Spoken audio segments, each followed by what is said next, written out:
I was speaking with a woman recently. She was Muslim, and she said her daughter was sick. So what she needed to do was send money back home to purchase a lamb to be slain, to shed its blood in her daughter's name so her daughter could be healed. Wow. Just in the season of Easter, Passover coming up, this spoke to me because even Muslims realize that they need a lamb to be slain, right?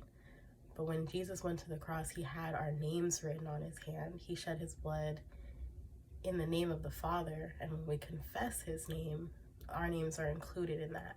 Not only was he the lamb that was slain, but you can go back even further into Exodus, where a literal lamb was required to be slain on Passover.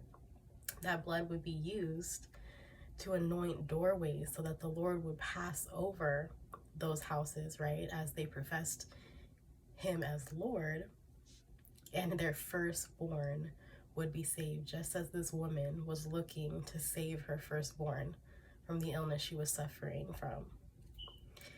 Come with me to Colossians chapter 1, verse 15. It says, "The Son is the image of the invisible God, the firstborn over all creation. For in him all things were created, things in heaven, on earth, visible and invisible, whether thrones or powers or rulers or authorities. All things have been created through him and for him." He created all things to return back to himself. So even the lamb that is slaughtered was created by him to come back to him. He's God over everything, whether you're Muslim, whether you're Hindu, no matter what it is, he created that thing that was made to be a sacrifice to return back to him. And then he came wrapped in flesh to be that lamb himself and to shed that blood himself.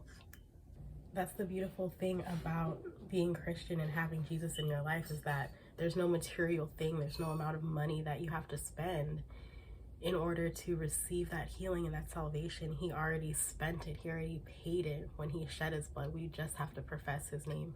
We don't have to purchase a literal lamb or a crystal or an idol or to pay for a reading from anyone. He already did it. He shed his blood, he rested in the tomb, and he rose again so that we could rise with him. Thank you, Jesus.